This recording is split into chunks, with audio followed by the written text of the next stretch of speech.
Just in case you forgot and needed a reminder, Duke won the ACC regular season championship. They won the ACC tournament, and now they're a 1 seed in the big dance trying to win the national championship. Vibes are great right now for Duke basketball. Let's keep it going today.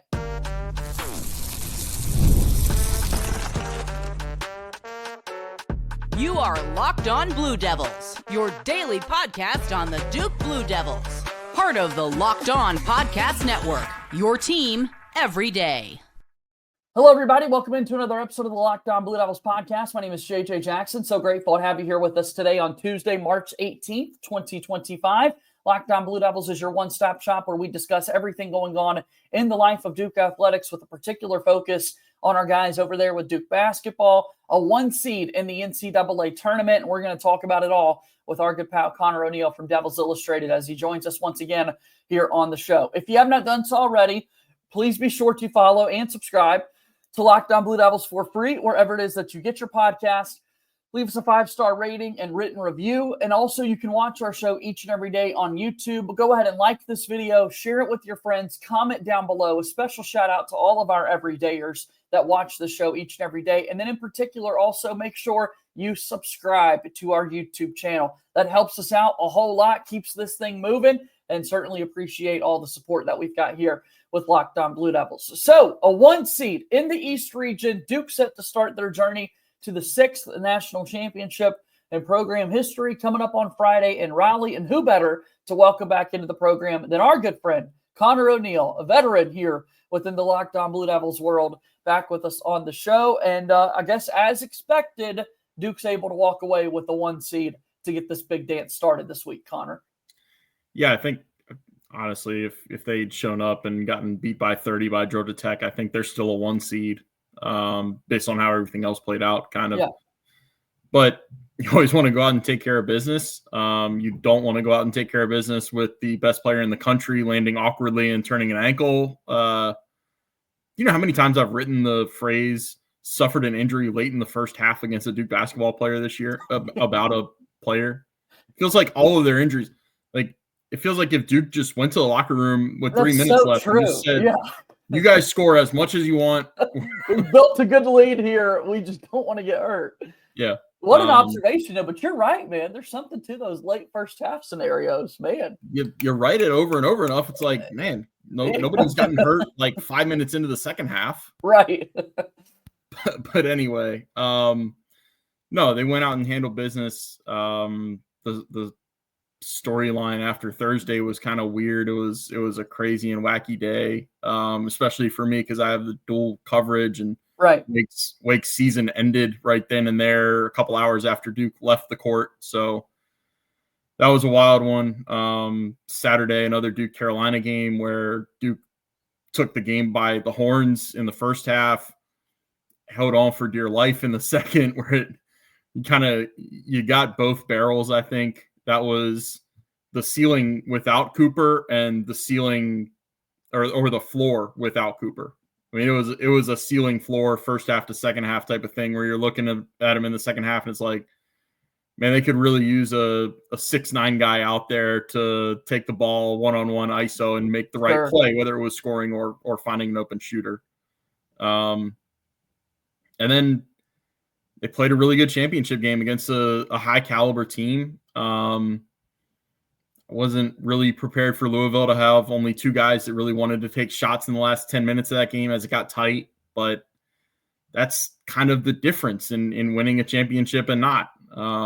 Duke gets 7 points from Patrick Gongba in that game, and he scored 4 late to really put the game on ice with about 5 minutes left. So, and just all around a great weekend for Duke's basketball program.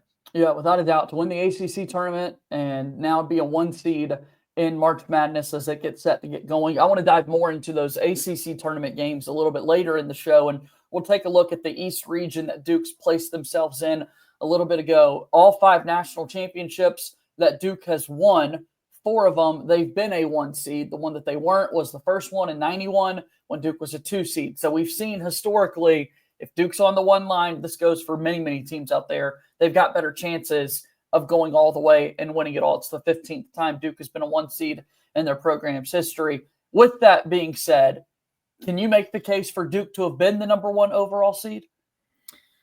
I guess. I mean, maybe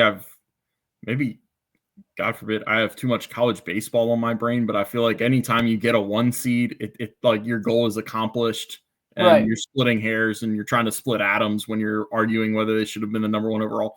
As far as I know, there's no advantage gained to be the number 1 overall seed. There's no trophy or anything like that at all, Yeah. right? The only stipulation is that the 1 seed gets to choose what region do we want to be in, right? And so Auburn's sitting there trying to determine South versus East. I would believe that's the very similar decision that Duke is having to decide. Do we want South versus East? That's it. Other than that, though, you're right. There's not a big woo. And that's where no matter who was 1 or 2, Duke or Auburn, they're both going to the region that they would have picked anyway. Yeah. Like Auburn wanted to be in Atlanta because Atlanta is an SEC town. You know this. It's an hour away from campus. Duke, even though Atlanta is closer, wants to be in Newark because they're Cameron North, and like the alumni base is up that way. Yeah. So it like even if Duke's the number 1, they're still going to Newark. They're still in the East. They're not going to Atlanta. I would have preferred Atlanta, but I'm in the minority, and like John Shire and company aren't calling me to ask me what my preferences are for a city that I'd rather go to for Sweet 16 Elite 8 games. Yeah. We had a tough go of it in Atlanta with the Champions Classic earlier this season, so maybe they don't want to run it back down that way. They're only 1-1 in that city this year. They're 1-0 in the greater whatever New York region they're going to. Right. Let's go back up that way for sure. No, I just thought it was interesting because a lot of people are trying to determine what's there. Duke has the fewest losses out of anybody, right? Yes, they played in the ACC, but they took care of business in their conference tournament. I think we're getting further and further away from that game that was played in December. And it's like, wait a minute, these 2 teams did play each other. Duke beat them head to head. But at the end of the day, you look at how the rest of the brackets shaped up. And I'm a pretty big fan of how the draw looked for Duke in particular. So let's hold on that because I do want to dive into the region for Duke basketball with our pal Conor O'Neill. And we'll do that after we take this break here on today's episode of Locked On Blue Devils. Locked On Blue Devils here today is brought to you by our friends over at Nissan. The Armada Team of the Week is brought to you by our friends at Nissan and the all-new Nissan Armada. Each week, our Locked On college basketball experts are picking one team that stands apart. From top-seeded stars to unexpected upsets, these guys showcase the strength and sheer power needed to push the team forward. Remember, last week, Locked On College Basketball wanted to highlight our Duke Blue Devils, so we're out of the running here today. So this week's Armada clear-cut Team of the Week is the Florida Gators, led by Walter Clayton's 17 points a game. They just dominated the SEC tournament, winning each game by at least 9 points. Not only did Florida grab the 4th number 1 seed in the NCAA tournament, they also currently have the nation's most efficient offense. When it comes to the Nissan Armada, go forth and conquer, and that's exactly what the Florida Gators have done here. It's clear that our Team of the Week is out here ready to conquer the road ahead with confidence, just like you can in the all-new Nissan Armada or any of Nissan's outstanding vehicles. Take the Nissan Armada, Nissan Rogue, or Nissan Pathfinder and go find your next big adventure. All we ask is shop NissanUSA.com. Nissan is a proud sponsor of Locked On Blue Devils. Today's show is also brought to you by our friends at Fabric. Life moves fast, especially when you have a family. One day you're watching your kids take their first steps, playing in the toy pens, and before you know it, they're off to college. That's why securing their future is so important. Fabric by Gerber Life makes it simple to get life term insurance that fits your family's needs. With Fabric, you can apply for term life insurance online right now from your couch. You could be covered in under 10 minutes, and in many cases, no health exam is required. You definitely want to make sure your family is financially protected no matter what happens. Fabric gives you the complete peace of mind. Join the thousands of parents who trust Fabric to help protect their families today. In just minutes, you can apply at meetfabric.com/lockedoncollege. That's meetfabric.com/lockedoncollege. Policies issued by Western Southern Life Assurance Company, not available in certain states. Prices subject to underwriting and health questions. Fabric is a proud sponsor of Locked On Blue Devils. Okay, forward we go. We've got Conor O'Neill here from Devils Illustrated. We're talking Duke basketball. They are the 1 seed in the East region. We talked about the impact of being in Newark. How about the impact of being in Raleigh, particularly when you look at Cooper Flagg and these injuries that Duke is dealing with? I made the point on yesterday's show that anytime you're having to travel, that's going to impact health and recovery and anything there. Now Duke hops on a bus. Next thing you know, they're in Raleigh. I think that's a big piece to this as well. Yeah, I think sometimes this can be a double-edged sword. Like, I'm actually of mind that Duke was helped by going to Brooklyn last year instead of going to Charlotte. I think when you go on the road, sometimes it can bond you a little more.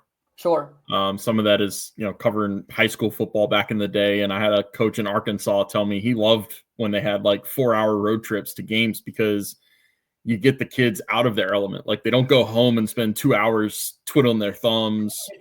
Obviously, eating Doritos before they need to play this big game, doing whatever. Right, yeah, right. You're able. It's strangely like when a team goes on the road, the staff has a little more control of their schedule and what they're doing than when you're Fair. at home. But anyway, like, I'm not going to say it's a bad thing that Duke is in Raleigh. That's where they want to be. That's where they're going to have a pretty big home court advantage, especially because there's not going to be, you're not competing with a Carolina for eyeballs in that arena. It's going to be Duke and the random anti-Duke crowd that'll show up. Right. But it won't be anything alarming. With, I think the other 1 seed there is Florida, correct? Right. Yeah. Yep. So, no, I think it's good that they don't have to travel.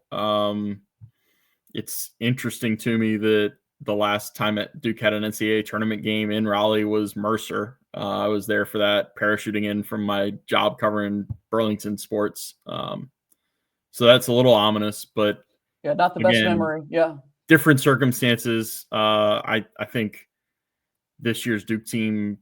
That's been, by the way, that's been over a decade. Isn't that kind of crazy to think about? Wow.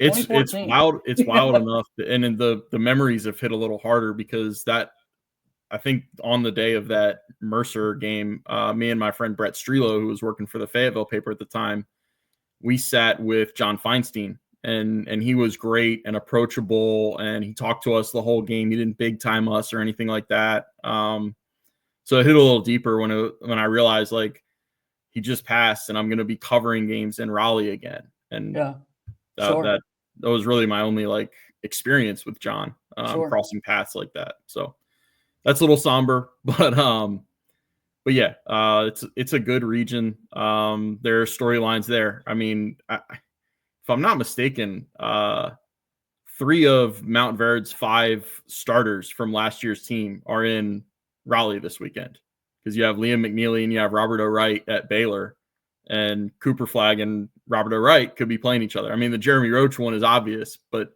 you've also got VJ Edgecombe, who went all the way up to the finish line with Duke in the recruiting battle. And then you've got Robert O'Wright, Cooper Flagg's teammate, also on Baylor. Yeah, so many connections with that. And I've been thinking about the Jeremy Roach dynamic, as I'm sure all Duke fans have. Look, we do think Duke's going to get past the 16 seed, just historically looking at this and looking at the makeup of this Duke team, regardless of who that is, whether it's American or Mount St. Mary's. You feel good about that. Then you start to kind of build the intrigue and the hype about a Jeremy Roach reunion. And, oh, my gosh, this is a guy that's got a degree. He's a part of the Brotherhood forever. He had memorable moments in their Final Four run. And Conor, in some ways, it feels like, you build this whole thing up, and next thing you know, Mississippi State wins. And it was just this fun thought exercise we have. I'm very aware of that. I don't know that Duke will be paying all that much attention. I mean, they'll have a couple staff members scouting the game. That Mississippi State Baylor game is the first game in Raleigh on Friday afternoon. So before Duke plays. Yeah. So they'll know if it's Jeremy or not. Whether it does or not, nobody will ever admit to us that they're looking forward to playing Jeremy more than they want to see Mississippi State or anything like that. It will make for some really interesting like practice day quotes from Jeremy. I'm sure they would put him on a podium if he hasn't already been on a podium going into the week. And John, I mean, John has said, like, Jeremy is he is a Blue Devil, like just like Jalen Blake's. I mean, those guys left with degrees. They as cut and dried as it sounds, and nothing's ever black and white. Like, those two meant more to Duke's program than guys that have transferred out after a year or two. Yeah.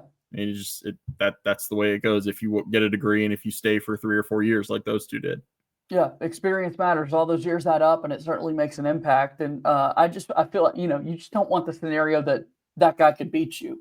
Like that would be really difficult to stomach. And I know that's something, obviously, Jeremy Roach I'd love to know kind of what he's thinking and that sort of thing. And he wants to win. He's a competitor and whatnot. But man, you don't want that scenario at all. Yeah. I've actually paid a lot of attention to Baylor this year.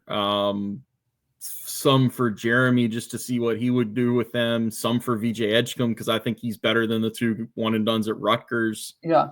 Some for Norchad Omier has been one of my favorite players. Had been one of my favorite players to watch in the ACC the last couple of years, just because he's a 6'6" center. Yep.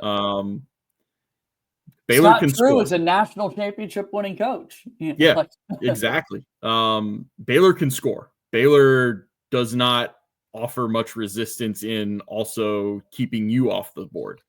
So if that's the game, if it's Duke Baylor, we might be looking at a score that creeps into the 90s and maybe somebody hits triple digits. That said, look, man, until proven wrong, I'm going to believe that this Duke team can go really far. And it's the mix of the chemistry, the connectivity, the laser focus that they've seemed to have. I mean, how many games in the last 2 months were they playing an ACC team that you went into thinking, well, they're going to destroy this team on paper, but their last game was at Clemson or their next game is at Carolina. This is a potential trap game, and they come out and eviscerate whoever's up that night. So, look, you're going to play all good teams in the tournament. I think this Duke team is a little different. Okay, so let's look at the bracket here in the East. We've talked, obviously, about that 8-9 matchup. Mississippi State, Baylor, 5-12 being Oregon Liberty. Arizona, Akron, the 4-13 matchup. BYU and VCU is the 6-11 matchup there. Wisconsin, the 3 seed in this region, taking on 14 Montana. St. Mary's Vanderbilt is your 7-10 matchup. And then the 2 seed, the Alabama Crimson Tide and Robert Morris will go head-to-head there in the 2-15 matchup. The graphic here on the screen, obviously, for our YouTube viewers, but just wanted to lay that out for everybody listening. Connor, what are other teams or kind of notes that you see when you look at Duke's East region? The first thing I go to is the 2 seed in Alabama, and where you start talking about Alabama is obviously with how fast they play. Their pace is man, they get up and down. Yeah. Yeah. They want to get up and down, and it's not black and white, but it kind of is when you're talking quickly. They want to take threes or layups. They don't want to take anything in the mid-range. They're kind of the poster child program for what offensive basketball looks like in 2025, at least at the college level. Yeah. What you also have to realize is they've got talented dudes who can score at 3 levels. Mark Sears is not opposed to taking a 18-footer if that's an open shot and he can make it. We also have to monitor Grant Nelson's health. This is a region with the top 2 teams having some health issues with their best or second best player. Grant Nelson is a guy who's been in Alabama for 2 years now and is they're actually playing the same position basically. Cooper plays the 4 for Duke and Grant Nelson plays the 4 for Alabama. He's a transfer from, is it North Dakota State? Yep. Yeah. He hurt his knee. I think they ruled out an ACL or anything like that, but he had a pretty serious knee injury in the SEC tournament. So that'll be a big talking point. Not sure where are they headed for their regional. That's a great question. I don't know off the top of my head. No, it won't be in Raleigh though. I should know that. But that'll be a big talking point this going into the week in the next couple of days, really. Look,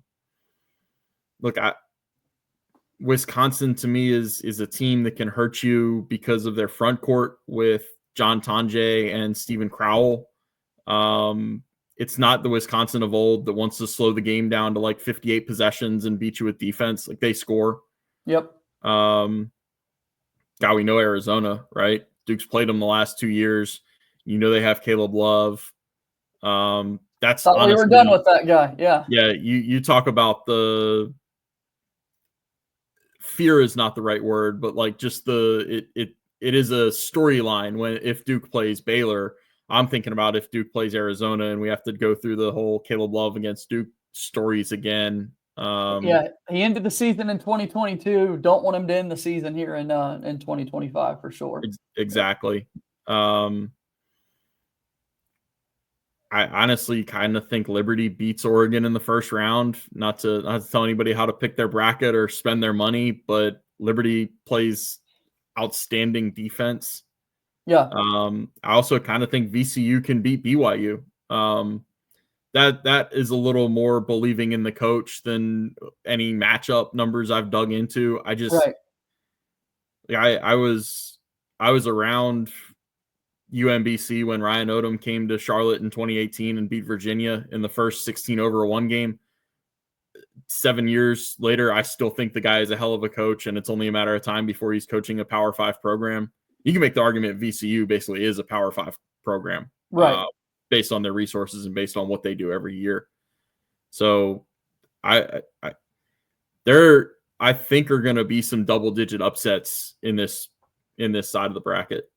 Yeah, and like you pointed out there, the 5-12, the 4-13, those are kind of the spots a lot of people with the 6-11 want to look for where those upsets could start to take place. So going to be interesting to follow for sure. We'll step aside and take our final break here on today's show. Do want to talk about Kon Knueppel and the Duke Blue Devils, who did put in great work in order for Duke to win the ACC tournament this past week in Charlotte. We'll have that part of our conversation here in just a moment. Locked On Blue Devils here today, brought to you by our friends at Upwork. Scaling your business requires the right expertise at the right time. With Upwork, you can find specialized freelancers in marketing, development, design, and more. Experts ready to help you take your business to the next level. Upwork gives businesses flexibility by connecting them with top freelance talent across multiple industries, including IT, AI, web development, and marketing. Whether you need extra hands for a project or a long-term planner, Upwork makes hiring simple and affordable. Finding the right talent is so important. If you need help with a marketing campaign, Upwork can connect you with the freelance expert who delivered incredible results. It's a fast and easy hiring process that you want to take part of. It's also free and simple. Visit Upwork.com right now and post your job for free. That is UPWORK.com. Upwork.com to connect with top talent and grow your business today. Upwork is a proud sponsor of Locked On Blue Devils. Also want to take a moment to tell you about our Amazon Bracket Breakdown show. The NCAA Tournament is here, and so is the Bracket Breakdown. Locked On Podcast Network and Amazon Fire TV channels are teaming up to deliver NCAA Tournament coverage like never before. Watch studio shows featuring former players and Locked On's local experts as they guide you through every upset, buzzer beater, and bracket matchup. Stream it all for free on Amazon Fire TV channel. Search Bracket Breakdown to see it all for free. It's your team every day. That, of course, is Isaac Shade and Andy Patton from our Locked On College Basketball show. Bracket Breakdown now available here on Amazon Fire TV channels. I was on the first show back on Selection Sunday. Go back and check that out. All right, let's get back into the program. Conor O'Neill back with us here on today's show. We're talking Duke basketball. We got to talk about this ACC tournament victory for Duke. They're without Cooper Flagg against Georgia Tech for the majority of the second half and the whole second half. In that contest, did not have him at all against North Carolina and Louisville, and it ended up being Kon Knueppel, that is the ACC tournament MVP. He had a career-high 28 against Georgia Tech, and he's a pretty good basketball player. It's fun to be able to recognize him a little bit more when Cooper Flagg is not out there on the floor. Yeah, I voted for Terrence Edwards Jr. for ACC tournament MVP. Okay. It's a joke. I promise it's a joke. You could pick. We had to vote before the game ends, and you could pick your it's the word I'm looking for. It was like conditional. You could make conditional MVP picks. I think it's the first year we've been able to do that. So if Duke won, Kon was the MVP. If Louisville had won, my pick was going to be Terrence Edwards. He couldn't miss. Yeah. I digress. No, look, man. I think on a team that isn't so well balanced, you throw Kon Knueppel on a team like NC State, for example, just off the top of my head. He averages more than 20 a game, and he might lead the country. Like he's such a talented player, and he's gotten his due. If I had an ACC vote, he would have been on my first team All ACC. I think that people get lost in the sauce of the best players from each team rather than who are the best players in the conference, regardless of team affiliation.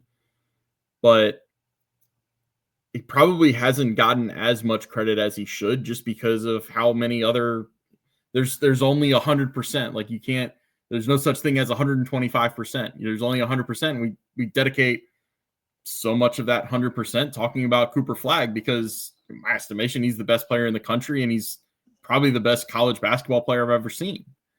But Kon is special. It's all year getting to watch up close. The thing that I've just been amazed at is his anticipation and his timing and how he understands leverages and how he can turn the slightest bit of daylight or space that you give him into an advantage where he can score on you.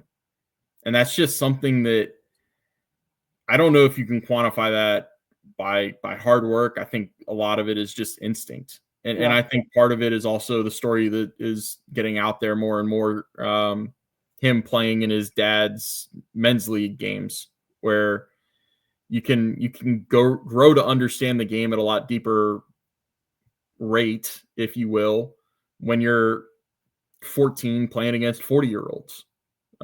It's kind of simple. It's one of the reasons why, when you hear about why is the younger brother always better?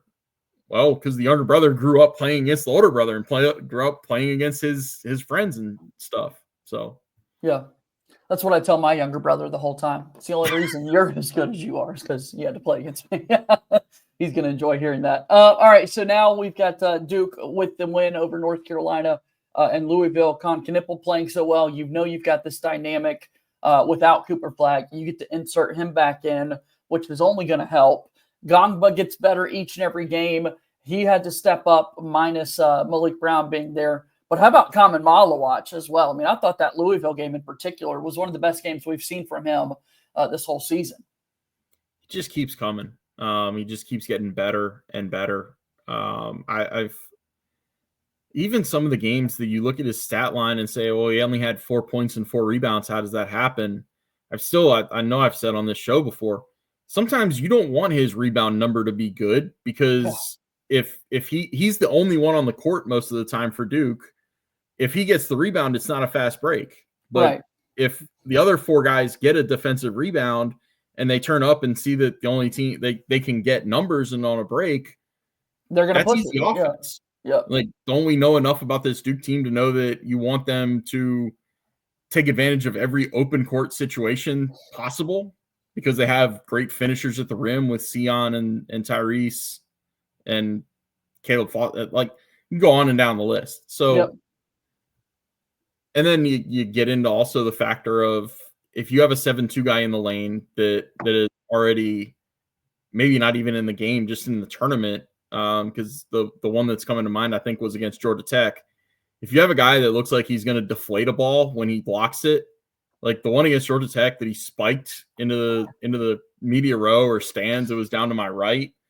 That plays a psychological aspect on teams going into the lane. Like, yeah, you want to make shots, but if you get the ball up on the rim, it's a different feeling than if you get the ball, a foot or two out of your hand, and all of a sudden it's returned to sender or it's headed to the third row.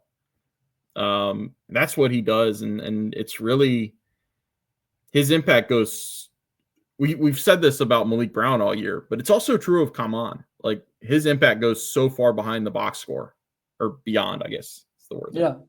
It's fun to watch him get better and better each and every game and just make this big-time impact for Duke, and I'm excited to see what he's going to be able to do over these next games for the Blue Devils as they're trying to win the national championship. We want it so bad. It's the best time of year to be a Duke basketball fan as they try and go to San Antonio in the Final Four and ultimately win the national championship. It's the best time of year to get involved with Devils Illustrated as well. Connor, tell us a little bit about your work.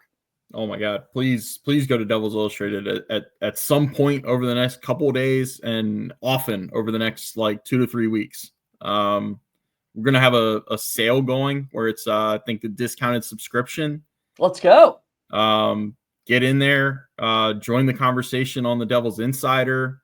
I like to think it's normal, like level-headed conversation instead of message board garbage behind anonymous accounts.